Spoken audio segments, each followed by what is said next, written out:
Today's stuff we're going to be learning is Bava Metzia Pehe, continuing along the story that we're in the middle of Rabbi Elazar, Rabbi Shimon. So we have the situation, Rabbi Elazar, Rabbi Shimon is now dead. His wife is now approached by Rabbi Yehuda Hanasi to marry him. She gives this terribly insulting comment of, I'll read it again because it's such a great line. Klisha nishtamesh bo kodesh yishtamesh bo chol, right? A vessel that was used for something sanctified can't now be used for something non-sanctified.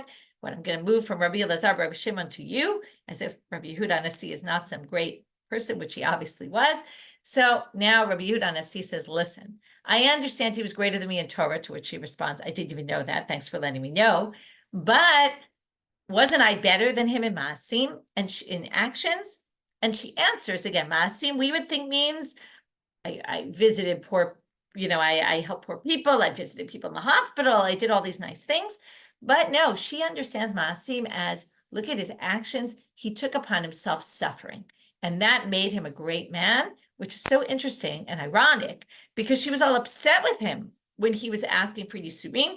Perhaps she understood after he was survived in the attic for 20 some odd years, perhaps she understood that maybe she did a switch at that point and understood that he was so great because of the suffering he brought upon himself. And again, as I mentioned, and some of the concepts we're going to see today about this suffering sometimes doesn't really sound like a Jewish concept. For sure, these sugyot show how suffering is a Jewish concept.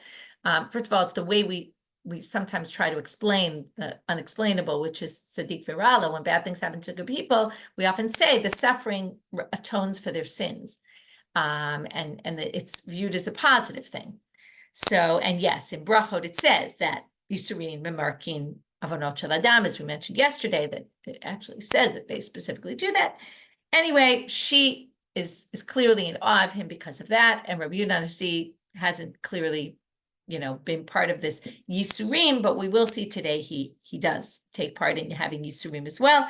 Unclear how exactly, or we'll see. There's a little bit of lack of clarity about how the Yisurim came upon him, but we'll get back to that soon. So then he mentioned, he was greater than me in Torah, to which we said, how do we know this?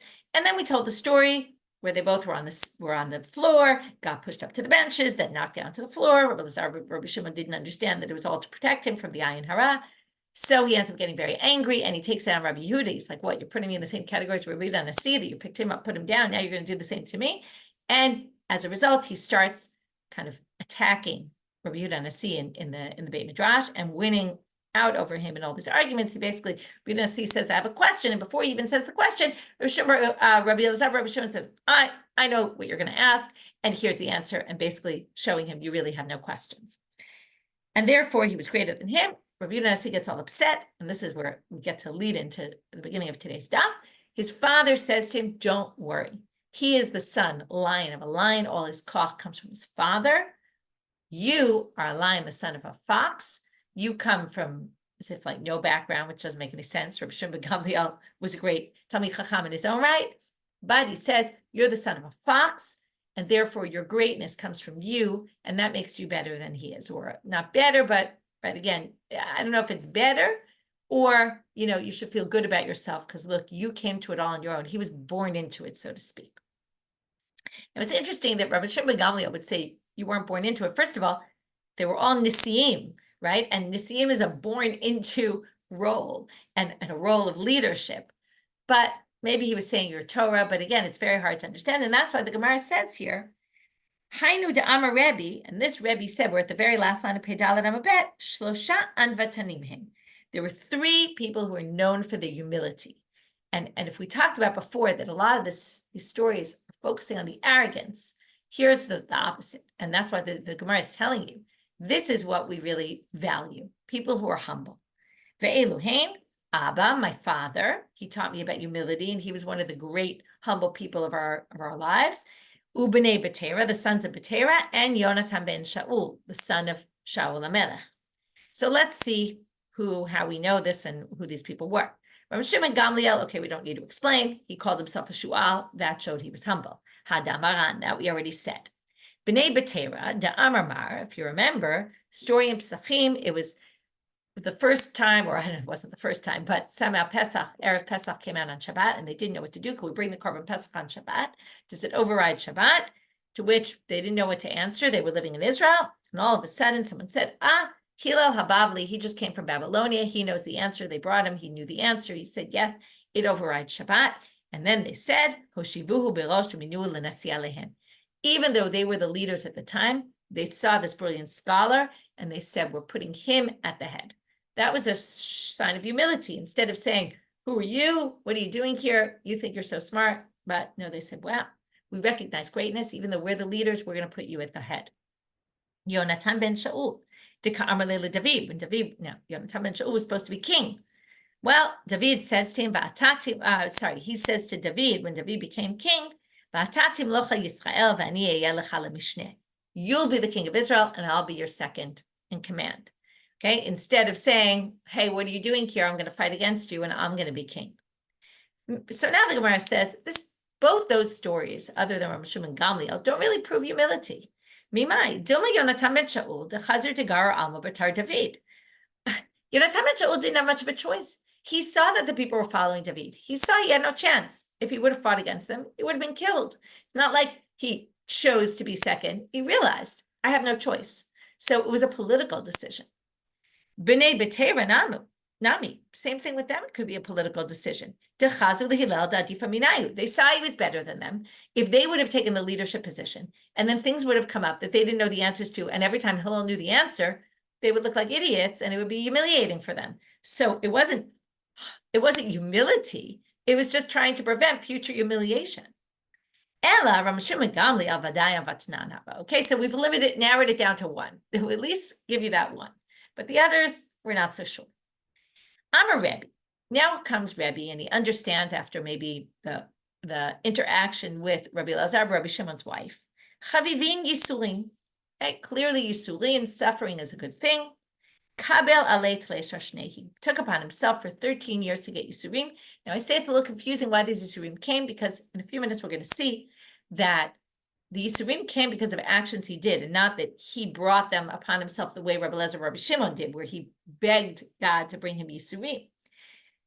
So even though it sounds like he kind of went out and tried to bring Yisurim upon himself, maybe like Rabbi Elazar, Rabbi Shimon, we're going to see later he didn't, so it's a little bit confusing. Maybe there's two versions of why the Yisurim came upon him. In any case, he suffered for 7 years. Shit b'tzmirta, 6 years of kidney stones. Anyone who has them knows how painful they can be. And sheva b'tzfarna, 7 with scurvy. Some people translate it otherwise, but we can go with scurvy. V'amrela sheva b'tzmirta v'shit b'tzfarna. Some people say it was 7 with this and 6 with that. Okay, but 13 years of some combination of those two diseases.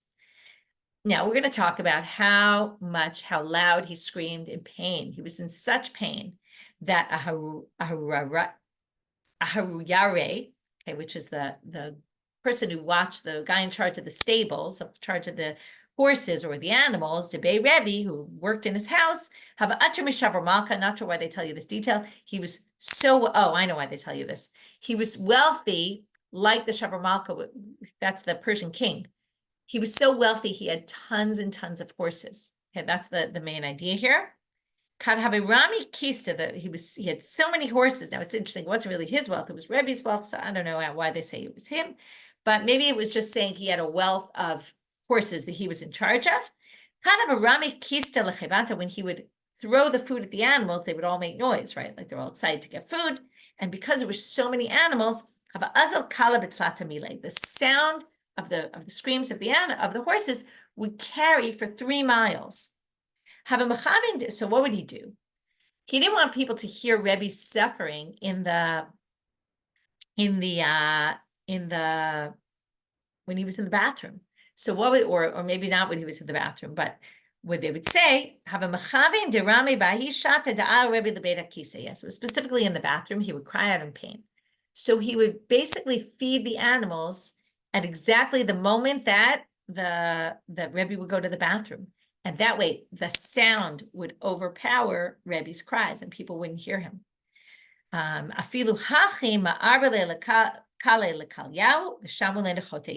it didn't help. Even so, even the sound of all these horses that were making all these noises because they were getting food did not overpower the sound of Rebbe screaming in the bathroom. Okay, that's how much he suffered. Despite that, still the suffering of Rabbi Elazar, Rabbi Shimon was greater than Rebbe. Greater is a good question. Greater in pain, greater in suffering, or better. Better could be not as bad, but it seems here that this was so bad and Rabbi Elazar, Rabbi Shimon's were even worse. But why? It's a little bit interesting the way they explain this. They came out of love and they left out of love. Why? What does it mean out of love? Because Rabbi Elazar, Rabbi Shimon begged for them and then begged for them to leave. So every morning they would leave because he would ask, please, I want to learn Torah. And every night they would come because he would say, please come. That was because of this loving relationship he had with God that he could kind of ask for this and then get it taken away. But the Rebbe, al yidei ma'aseh ba'u, al yidei ma'aseh halaku, and this is why it seems to go against what we said before. It's not that he took upon himself. Before it said took upon himself to get Yisurim. Here it sounds like his actions, and we're going to see them in a minute. His actions caused the Yisurim. He did something wrong, and because of that, he suffered. And then when he fixed his ways, then they left. So let's see the Maaseh, and therefore his were worse. And by the way, notice that they weren't as controllable as Rabbi Elazar, Rabbi Shimon, which actually shows that Rabbi Elazar, Rabbi Shimon suffered a little bit less because he was able to learn Torah during the day, whereas Rebbe obviously had these attacks that prevented him from learning Torah during the day as well. So what Maaseh caused this? Dahu Igla. Now I want you to remember the story because it sounds similar a little bit to the stories we saw before with crying and we'll see. Dahu Igla Dahavu Kamamate L'Shchita. There was a calf that was about to be slaughtered. He goes to Rebbe and he starts crying. He doesn't want to get slaughtered. Okay, you have the crying. Remember, we had the crying before. We had Rabbi Elazar crying when the guy was killed, right? When he accidentally, turned in this guy who really shouldn't have been turned in and got hung. Then we had the crying of Rabbi Yochanan when Rabbi Lakish dies. Or no, was it Rabbi Yochanan? Maybe. Can't remember now. It was the sister cried, I think, right? She was crying and said, "Aseh b'shvil banai," and Yochanan also cries. Let me see. Yeah, he also cried. Okay, so there's crying of Rabbi Yochanan, there's crying of the sister here, and also the sister was begging for mercy, just like the animal was begging for mercy.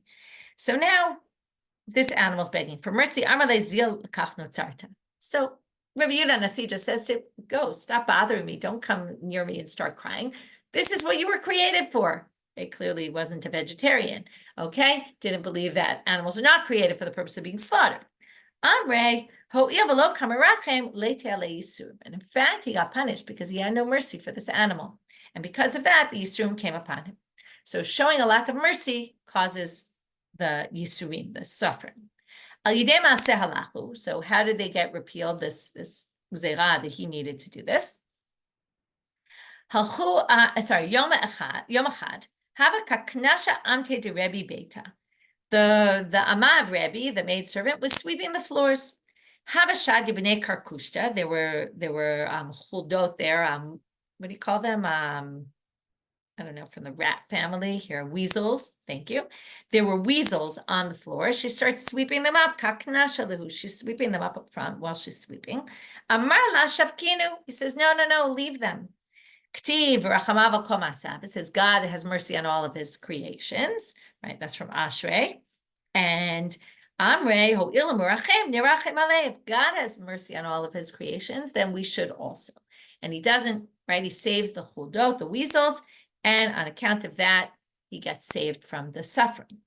This is something that would have helped us in our, certainly the past year and in general in our lives, that all the years that Rabbi Elazar was suffering, and this is, again, not usually something we think of as a Jewish concept, but his suffering prevented people from getting killed before their time, right? There's this concept, people have a time when they're supposed to get killed.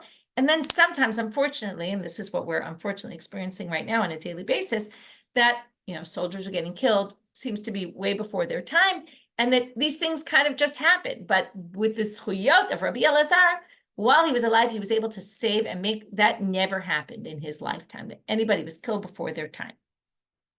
And it's hard to read that without thinking of what we're going through right now. Kulu shnei yisuri de Rebbe lo istrich alma la mitva. During the time of Rebbe, when he was suffering, basically, there's a fascinating thing. The world did not need rain. Okay, what does that mean? First of all, why would okay, bring the rain, right? Well, the Amar Rabba Bar of Shila Kshe Yomi Demitra Ki Yomi Dedina. The day that any day that rain comes, it's hard for us like a day of judgment. Okay, rain is difficult. First of all, we were talking not so long ago, right? You go to work and then it turns out you don't have a job because it rained the night before, and then you lose your job. You don't get your payment that day. It prevents you from doing certain things, right? It's annoying when it's pouring rain, you can't go out for walks, you can't do there's lots of things you're prevented from doing. It's annoying when it rains, even though we obviously need the rain, but it comes with a lot of struggles. But Amar Ameimar, not to mention rains that are destructive and flood your house and all sorts of things. But Amar Ameimar, Ilav tzarech la'alma, if it weren't that the world needs rain, the rabbis would pray for mercy that the whole concept of rain would be canceled. The rain would never come, which is funny because we're always talking about praying for rain. And this is saying, ideally, in an idea where we should pray there would be no rain because rain is annoying. Afilu hachi, but despite the fact that no rain came in the time of Rebbe, it was because they didn't need rain. And here's an example. When you pull radishes out of the ground, mimeshara from the ground, there would be a pit, right? When you would take out the radish, it would leave a hole. And in that hole, it was full of water. In other words, the miracle happened that there was always water. Ikla Rebbe la'atre to Rabbi Elazar Rabbi Shimon. Rebbe comes to the place where Elazar Rabbi Shimon was living. Okay, so now we're back to our story. Rabbi Elazar is dead. He gets buried. Okay, then Rabbi Yehuda Hanasi proposes to his wife. His wife is unwilling. We got the whole background story to that. Now we want to see what Rebbe does next. So he can't get the wife. What does he do? He goes for the son. Okay, now why does he go for the son? We're going to see. Amarle, he says to the people in the city, Yesh lo ben lo tot tzaddik. This guy have a son. I never heard of a son. Is there a son? Amru yesh lo ben. Yeah, you have a son. And I'll tell you why you never heard of him.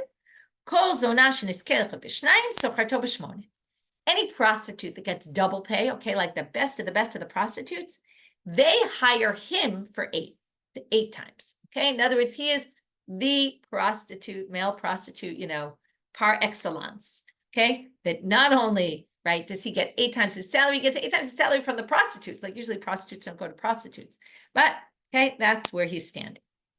Obviously, in exaggeration, but basically he's a prostitute. Atiye, so he brings him in. Now, this is going to be similar to the Rish Lakish Rabbi Yochanan story, because obviously this guy is destined for greatness. His father is Rabbi Elazar Rabbi Shimon, his grandfather is Rabbi Shimon Bar Yochai. So he brings him, Asmachei Rebbe. He says, I'm going to make you a rabbi. Va'ashomei Rabbi Shimon ben Isi lakunya achot ime. Okay, and not that I'm going to make you a rabbi right this minute, but I'm going to pull you into the Rabbanut. You'll take the Rabbanut exams. And who's going to teach you? Your uncle, okay? Your mother's brother. Kol Yoma Hava Amar l'kriyati anazim. Every day he would cry and say, I want to go back home. I want to go back home. I am not interested in this. Amar le, so Rabbi Shimon ben Isi would say to him, Chakim abadu yatek. We're going to make you a brilliant person. Vigulta didava parsu alach. They're going to put golden clothing on you, Rebbe Karulach, and they're going to call you Rebbe. This is obviously a reference to the Rish Lakish Rabbi Yochanan story. If you remember, in the end, when they get into the whole fight, so Rish Lakish says, what have you done for me? There they call me Rebbe, and now they call me Rebbe. You know what? Like this Rebbe thing is really not all so great. No pun intended, right? Because Rav means great. But here it's what he uses, right? In other words, it's almost like the pull is, no, they're going to call you Rebbe, they're going to give you gold clothing, right? He basically promises him all these things. It's always, we say, don't study Torah and will not lekabel pras. These stories are obviously saying that Rish Lakish, I'll give you my sister. We'll see the next story where they promise the daughter. So they're always promising things to get people to start learning. Tamar l'kriyati an azal, and you want to go back to your old hometown where you were nothing, a prostitute. Amar le mume azuvada. He says, fine, I swear I'll let it go. I'll stop begging to go home and I'll learn Torah. Ki gadal, as he got great in Torah, atiyate b'mitiv to Rebbe. So basically, he's homeschooled, it sounds like. And then he goes one day, finally, to the Beit Midrash of Rebbe. Shame lekale, Rabbi Yehuda Hanasi, remember, Rebbe is Rabbi Yehuda Hanasi, he hears his voice. sounds very familiar to him. Amar, ha kala dami lekalya de Rabbi Elazar Rabbi Shimon. This sounds like the voice of Rabbi Elazar Rabbi Shimon, right? He recognizes his voice. He learned with him for so many years in the Beit Midrash. Amrule berehu. Says, oh, it's his son. Kari ale, they said about this son, Pri tzadik eitz chayim v'lokach nafshot chacham. Let's explain this. Pri tzadik eitz chayim, the perot, the fruits of the tzaddik is the tree of life. What's the tree of life? That's the Torah, right? Eitz chayim hi lamachazikim ba. Ze Rabbi Yossi, Rabbi Elazar, Rabbi Shimon. This is the son. We finally get his name. His name is Rabbi Yossi, son of Rabbi Elazar, Rabbi Shimon, because he is the perot of a tzaddik, is, holds on to the Torah like a tree. Lokach nefashot chacham ze Rabbi Shimon ben Isi ben Lakunya, because he took his life, he took his soul, right, and he brought it to Torah. Kinach nafshe. Okay, well now we quickly get to his death. Rabbi Yossi, the son of Rabbi Elazar, dies. Obviously, where are they going to bring him? To the cave of his father to be buried. His father with his grandfather. Obviously, what are we going to find when we get to the cave? There was again a snake encircled in the opening of the cave. By the way, I remembered yesterday there was another story, and I looked it up now. I didn't want to say it because I couldn't remember what story it was. But in fact, it was a story with Rabbi Yochanan, if you remember. Remember the Ari ala levavel, same wording here about the Ari ben Ari also. Anyway, it was about when they talked about Rav Kahana came to Babylonia and he was so brilliant, and then they put him all the way up at the front row, and then Rabbi Yochanan says, what, he was quiet, he didn't remember, he wasn't allowed to talk, and this whole story ensues, very similar to the Rabbi Yochanan Rish Lakish story. Rabbi Yochanan gets very angry very quickly, and then, and then basically he feels bad after, because then he gets Rav Kahana killed, same kind of thing, and then he goes to beg for forgiveness, and there's a snake, and they won't let him into the burial cave. And then he tries all these terms, the teacher to the student. No, that didn't work. He tries another, right, until he finally says, Talmid Eitzel Rav, and he calls Rav Kana Rav, and then the snake finally opens the door. Well, with Rabbi Elazar, Rabbi Shimon, the code word was Ben Eitzel Aviv, and that worked. So they tried that again here. Amar le achna ptach picha v'yikanes ben Eitzel Aviv. Snake, snake, open your mouth and let the son go into the father. Lo ptachad. He wouldn't open the cave. People around there thought, oh, I guess it's just because Rabbi Elazar Rabbi Shimon was greater than his son. Yatzda bat kol, a heavenly voice came down, va'amra, lo mipnei shezeh gadol mizeh, ela zeh haya b'tzar ma'ara, v'zeh lo haya b'tzar ma'ara.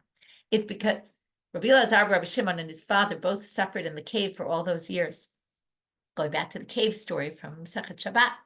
But his son did not, and therefore he didn't go through the same trials and tribulations as they did for whatever reason. And it's interesting, cave, right? Therefore, you're not allowed into this burial cave. And you don't have the zchuyot, the rights to be with your father and your grandfather, buried with them, because they were in a different league than you are. Ikla Rebbe la'atre to Rabbi Tarfon. Now we're going to see a similar story with Rabbi Tarfon. So Rebbe goes to the city of Rabbi Tarfon. This seems to be Rebbe's mission in life. Oh, he says, Amar lehu yesh lo ben lo otot tzadik shayam mekachpech et banav. Now here, why was there a concern about his sons? Well, Rabbi Tarfon would take oaths, and this appears in a different source. He would take oaths, he would say every time he would, or not every time, but he would say a halach, and he'd say, and I swear on the life of my children that this is true. That's a little bit dangerous to be playing with the life of your children, and not that it wasn't true what he was saying, but Rabbi Yehuda Hanasi thought maybe, it really caused their death inadvertently. And in fact, Amrulo ben enlo. They said he actually has no sons, ben bat yeshlo, but he has a grandson from his daughter. And you want to know about him? Again, major prostitute. Same language. So they bring him before him. If you return to the religion, I'll give you my daughter. Okay, here we have promising the daughter. Hadarbe, so he accepts the proposition and he comes to learn. Some people say he married her and divorced her. Never didn't work out. Some people say he didn't marry her at all. He didn't want people saying that he went back in the way just to marry the girl. Okay, why Rish Lakish wasn't worried about that is a good question. The commentaries asked, they answer some answers, but we'll leave it as a question. Why was Rabbi Yehuda Hanasi so intent on bringing back these, specifically children who left from the, left the path, to bring them back? And of these particularly great rabbis. The Amar of Yehuda Marav, Rabbi Chiya bar Abba, Rabbi Yochanan, Rabbi Shimon bar Nachmani, Rabbi Yonatan. Okay, it was quoted in the name of possibly different people. If you teach your friend's son Torah, you'll be zoche to sit in the yeshiva up in heaven. Shneimar im tashuv v'ashivcha lefanai ta'amod. Im tashuv sounds like if you go and do tshuva, but what it's understood here is if you tashiv, you bring other people back and get them to do tshuva, repentance, then ashivcha lefanai tamid, I will place you, I will seat you in front of me always. And anyone who teaches the son, not of a Torah scholar, but the son of an Amaretz Torah, all the more so, even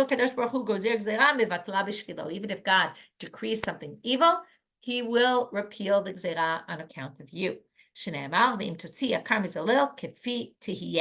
If you take something precious from something totally not precious, something cheap, like an Amaretz, you'll be like my mouth, meaning you'll be able to cancel evil decrees. Amar Rabbi Parnach, Amar Rabbi Yochanan. Now, in the light of these generations of Torah scholars, that here they took, right, the children who weren't learning and got them into the world of learning, we're going to now have all these statements about how to keep Torah within your family.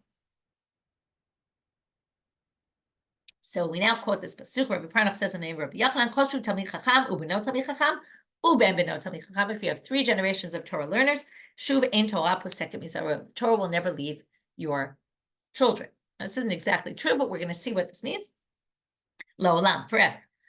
Shneimar, v'anizo briti v'gomer, lo yamushu mipicha, mipi zaracha, mipi zera zaracha, amar Hashem, me'ata v'yad olam. Okay, this is my brit, my covenant, that the Torah will not leave your mouth, your children's, and your children's children's.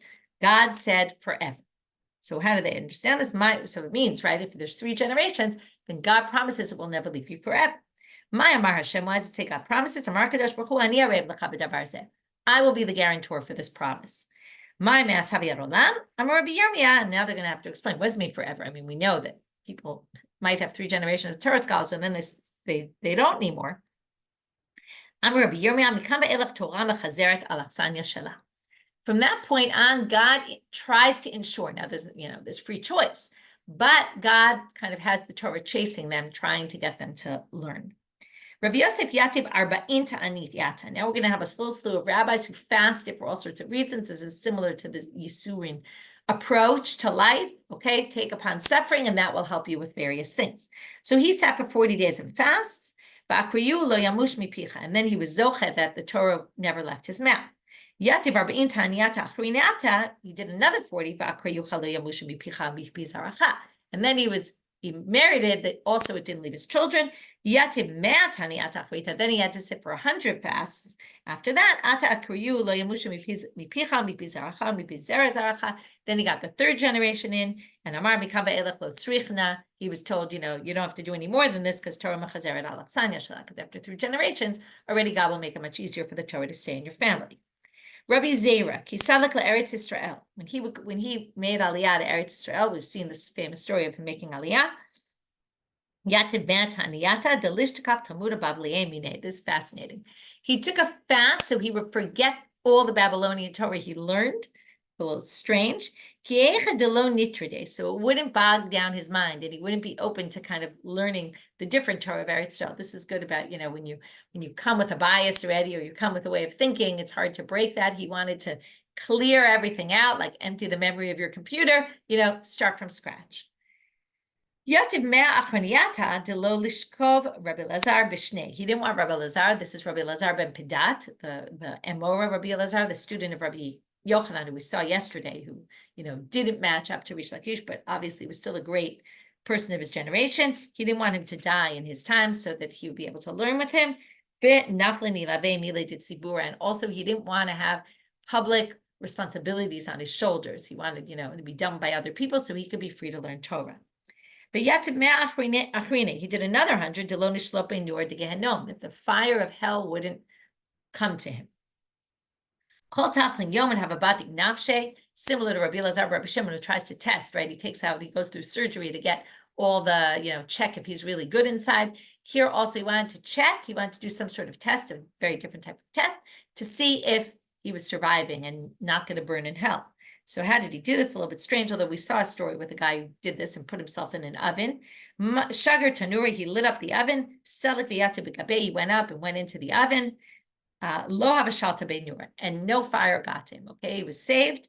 Yom achad yaveh Rabbanan ene, but we go back to this ayin hara that we've been talking about the last day or two, right? About, doing things that basically you put yourself in a place where you're above everybody, and then people look at you and say, well, jealousy and all that. One day they looked at him, with jealousy, and icharchu shake, and his thigh got singed.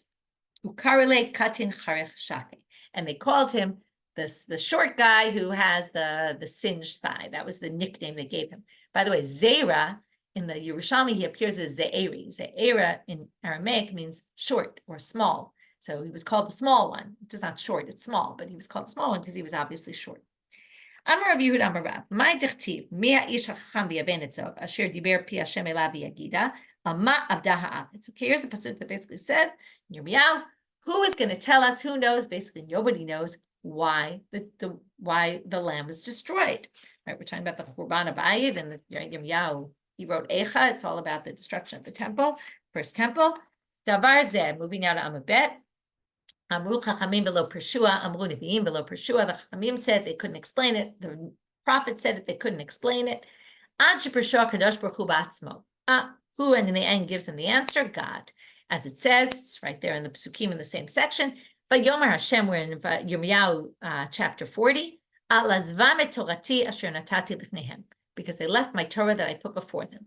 Now, the assumption here is that if it was so obvious that that's what it was, and people left the Torah, then they would have known that, and it wouldn't be something that nobody really knew.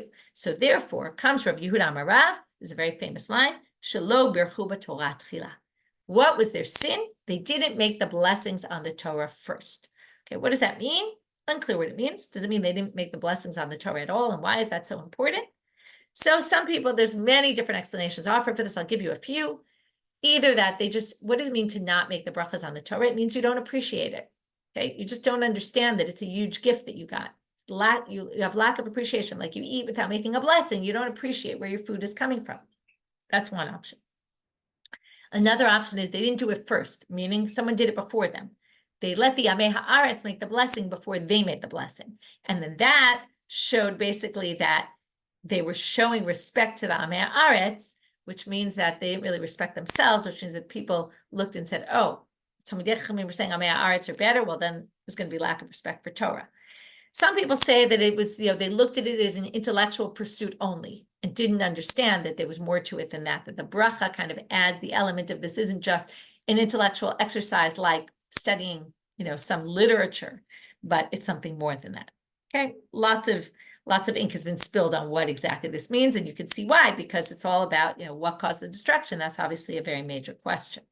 If you compare it to nowadays also, like everyone's trying to figure out why we're in this horrible situation, like what have we done to, and not that we're going to try to come up with our own answers, but, everyone wants to know, where have we gone wrong? It's Yirmiyahu Tet. Did I say wrong? Oh, you're right. It's Yirmiyahu Tet.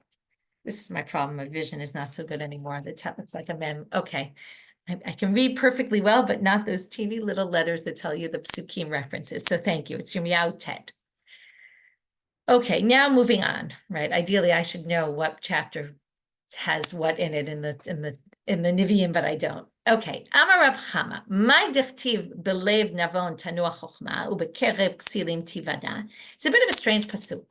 It says, in the heart of a wise person, wisdom will rest, but inside a foolish person, tivada, it will be known. Now, you would think it would be better in a chacham, but the pasuk is saying it's going to be known. That's obviously better to have the Torah known, or the chokhmah, the wisdom, to be known, rather than just to rest there. To which they explain, "Belev navan tanu chokhmah zeh tamid chacham ben tamid chacham." If you're a tamid chacham, the son of a tamid chacham, then the Torah will rest within you, like we said before, right? It keeps within the generations. Ubeker ksilim tivada, but it will be known when it's among the foolish. Zeh tamid chacham ben ha'aretz. Tamid chacham, when he's among Amei Haaretz, his Torah will be known. Why is that?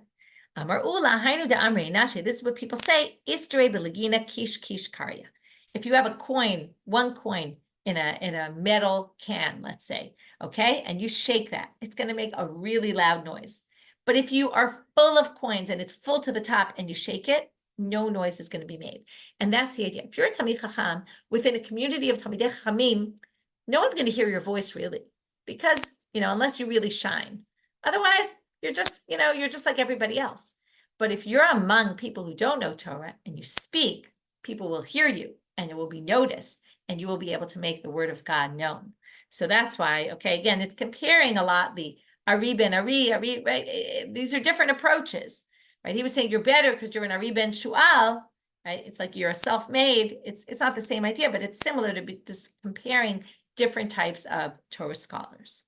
Amalei Rabbi Yirmiyahu Rabbi Zera. My dachtiv katon v'gadol shamu. This is a pasuk from Eov, which is talking about. It sounds like it's talking about in the world to come. There'll be katon and gadol, small and big people. Ve'eved chofshi me'adonav. And who else will be there? A slave who is free from his master.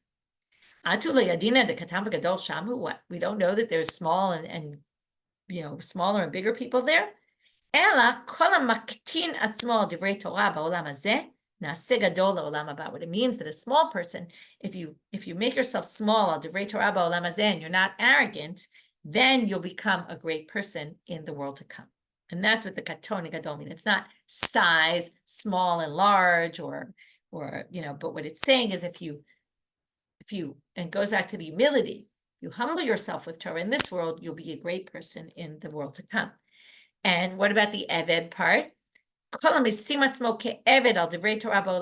you make yourself a slave to Torah, right? Not a slave to anybody else, but a slave to Torah in this world, you'll be free in the world to come. Rish Lakish. Now we're going to get to a story of Rabbi Chiya and how great Rabbi Chiya is. We're going to start with Rish Lakish. You'll see why in a minute. But it's all from here to the end of the daf is all about Rabbi Chiya and his greatness. Rish Lakish have a mitzayin ma'arata de Rabbanan. He spent a lot of time saying, this is where this guy's buried, this is where this guy's buried, okay, and he would go from cave to cave and identify who was in it and find, mark the grave so everyone would know whose grave was who. But when he got to finding Rabbi Chiya's grave, he couldn't find it, he couldn't figure out where he was. He got all upset. He said, what's wrong with me? Ribono shel olam. He said, Amar, Ribono shel olam, God, lo pilpalti Torah k'moto. What is he so much greater than me? So that I didn't pilpalti lefalpel b'Torah is to ask questions and sharpen my mind with Torah. Now, Rish Lakish, we know, was really great about Torah questioning, and that was his whole strength. So he says, come on, I'm a palpelan, like that's what I do. Yatzta bat kova amralo Torah k'moto pilpalta. You're right, you did it just like him, but Torah k'moto lo libatzta. But you didn't spread Torah like him, and that's why you can't identify where his grave is. Now, in what way was Rabbi Chiya so great that he reads Torah? Well, he did the following. Minsu, Rabbi Hanina, Rabbi Chiya. So first we get the background story. Rabbi Hanina and Rabbi Chiya would argue. Amarli Rabbi Hanina, and they would be having a Torah argument. Amarli Rabbi Hanina, Rabbi Chiya. Bahadi didi convince it. Rabbi Hanina would say to him, you're picking up, an argument with me? If, God forbid, the Torah is lost, I am so sharp, I can bring back the Torah with my sharp understanding. Amarle Rabbi Chanina, Rabbi Chiya, Rabbi Chanina. Rabbi Chiya says back to him, Bahade Didi, coming out to you're arguing with me. De avade le Torah de lo lishtakach Yisrael. I make sure the Torah won't be forgotten. You're claiming if the Torah is forgotten, I'll bring it back. I'm making sure that the Torah is not forgotten. We'll never get to that situation because of me. How so? Well, Mayavi. Now, what would he do? Azilna. Now, we're going to see here, and this is going to come back later, that he did everything himself. So, Azilna v'shadina kitana. First, I go and I pick flax. V'gadilna nishbe, and I make from that nets. You might think, what does that have to do with teaching Torah? We'll see. Sayad natave, I would capture the deer, and then I feed the meat to orphans. Nothing to do with Torah. It's just he helps support the orphans. Then I take the hide and I make a Megillah out of it. And then once I have the Megillah, katavna chamisha chumshei Torah, I write down the 5 books of the Torah. V'salitna lamata, and I go to the city. Umakrina chamisha yenuke b'chamisha chumshei. And then I teach 5 students. Each one of them, I teach a book of the Torah. Umatnina shita yenuke shita sidre. And then I teach 6 children. Take 6 other children. I teach each one a book of the Mishnah, Seder of the Mishnah. And then I say to them, by the time I get back next time, I want each of you to teach the one I taught you that you know really well, teach it to all the others, right? This is a very empowering source. It's all about that students can become teachers, and right, and really we learned that, right, that all along today with all these stories. And that's how I ensure the Torah is not forgotten. And this is what Rabbi said, he said, how great are the Maasim of Chiya. Now, if you think about Rabbi Yehuda Hanasi put together the Mishnah, right? He was the editor of the Mishnah. Rabbi Chiya was the editor of the Tosefta, right? They were in parallel. And here he says, right, he was so great. Amar le Rabbi Shmuel Rabbi Yossi, afilu mimar. So when Rabbi said this, he said, he's even greater than you. Amar le'in, he says, yes, he is greater than me. Afilu me'aba, even greater than my father, Rabbi Yossi, who's Rabbi Yossi ben Chalafta. That's what Rabbi Yishmael, but Rabbi Yossi is the son of Rabbi Yossi. He says, is he even greater than my father? Amar le chas v'shalom lo tekazot Yisrael. Okay, no, he's not greater than your father, Rabbi Yossi. He was in a different category. Amar Rabbi Zera. Emish near Eli, Rabbi Yossi, Rabbi Chanina. This is a different Rabbi Yossi. Rabbi Zera says, we're now moving toward the Tukfana Amoraim. The other day, Rabbi Yossi, Rabbi Chanina appeared to me in a dream. Amarti lo, it's a miyata takua. Who are you with up there in the heavens? Amarli, it's a Rabbi Yochanan. For Rabbi Yochanan, it's a me, it's a Rabbi Yanai. So yes, Rabbi Chanina is by Rabbi Yochanan. Rabbi Yochanan is by Rabbi Yanai. Rabbi Yanai, it's a me, it's a Rabbi Chanina. Rabbi Chanina, it's a me, it's a Rabbi Chiya. This is a list of all the Gedolim and who they're sitting next to in Shamayim. So we have, right, Rabbi Yossi, Rabbi Chanina, who's next to Rabbi Yochanan next to Rabbi Yanai next to Rabbi Chanina next to Rabbi Chiya. So Amarti lo, Rabbi Yochanan is a Rabbi Chiya lo. Why isn't Rabbi Yochanan, the great Torah scholar, why is he not next to Rabbi Chiya? Amarli ba'atar dizikuk in denura, where there's sparks of fire coming out all the time, because right, he was on fire with his Torah. We've seen this before about the Elisha ben Avuya story, for example, has the fire of Torah and all that. Uba'ur in de'asha, right, and a burning fire. Ma ma'ayel bar nafcha l'tamam, what we're going to put Rabbi Yochanan, what's he called? The son of the glass blower. It's kind of ironic, right? The glass is always, when you blow the glass, it's with fire. But we're not going to put the son of the glass blower there, right? He'll be totally destroyed. Meaning, Rabbi Chiya is greater in Torah than Rabbi Yochanan. I'm a Rav Chaviva. Now we're going to hear a story. Rav Chaviva says, and it's a little confusing, who said what about who? So let's get it straight. Rav Chaviva says, Ishtale Rav Chaviva bar Surmaki, a different Rav Chaviva, son of Surmaki, told me the following story about someone else. Chazele ha'umi Rabbanan. So this Rav Chanina bar Surmaki bumps into some Talmid Chacham who's unnamed. Eliyahu Gabe. Eliyahu happens to frequent him a lot. Well, this guy I bumped into. During the day, his eyes look very bright and shiny, and at night, they look like they've been burned. So Amarele, my high. So I said to him, what's going on with your eyes? Because I said one day to Eliyahu, I want to see the rabbis. I want to see up in the Shamayim. I want to show me an image of the rabbis going up. Apparently, they would go up and down all the time into the yeshiva. I guess maybe in the day they would go up to the yeshiva. At night, they would go back down and go to sleep. I want to see them going up and down, or going up. You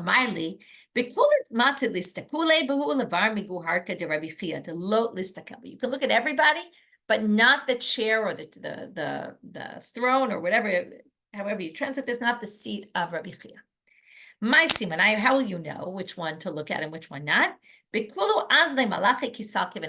all of them, as they go up and down, there are malachim that help them get up and down. Other than the Bami Gurhaki Rabbi Chiya, he does it all by himself. The Ben Yehoyada says here, this connects with the previous story. When he taught the children, he did everything from start to finish all by himself. And on account of that, he got rewarded that up in the heavens, he would be able to go up and down by himself. So comes this guy and he says, listen, I couldn't stop myself. I had to look. Okay, this is always hard for us. Right? It reminds us of Lot's wife. He looked at him. Atu trebu tita denura. 2 sparks of fire came out, and he gets blinded. He goes to the cave of Rabbi Chiya. Apparently he knew where it was, even though Rish Lakish didn't. Amina matniata debar matniata. He says, listen, I'm going to learn all of your Tosefta, everything you taught, right? Everything you put in the Tosefta, I'm going to learn it all. V'itase, and he gets healed. But he still has this burnt look at night from what happened. Still has the scar, and for whatever reason, it comes out at night. Now we're going to see a final story of Eliyahu, and then we'll stop for today. Eliyahu v'shachiach b'metivta de Rebbe. He also frequented the yeshiva of Rebbe. Yom Charesh Yarchava was Rosh Chodesh Nagale Veloata. He came late. Amar Le, Rebbe says to him, "My time Nagale Lamar. Why'd you come late?" Amar Le, Adu Kimla Avram, until by the time I got Abraham up, Mashina Yadeh, I washed his hands. Matzling Nagale, I set him up to daven, and then I put him back to down. V'chein Yitzchak v'chein Yaakov, and I had to go to each one and do it. Maybe Rosh Chodesh davening was longer. I don't know. So Rebbe says to him, why don't you just wake them all up at the same time and do it all at the same time? It would have taken you much less time, and they could have all prayed together, and then you would have gotten here on time. I was worried that the 3 of them praying together would be so strong, they would bring the Mashiach before it's time. Rabbi Yehuda Hanasi says, is there anyone nowadays who's like this? We get back to Rabbi Chiya and his sons, they're like this. They have the power like Avram, Yitzchak, and Yaakov. So Rebbe's smart. He says, listen, Gaza Rebbe Tanita, I'll institute a fast. Rabbi Chiya he brings down Rabbi Chiya and his sons to pray for the community. Amar Mashiva Ruach, they say, let the wind blow. Dashvazika, and the wind blew. Amar Morida Geshem, they get to the words Morida Geshem. Va'ata Mitra, and the rain came.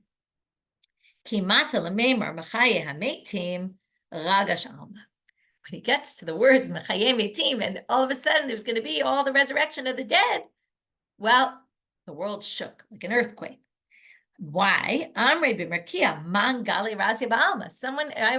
They start saying, who told our secret to the people on earth that they know now? Amre Eliyahu. So they point to Eliyahu.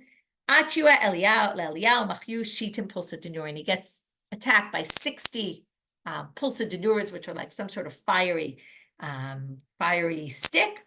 Ata idmele keduba denuri, he comes down as a fiery bear.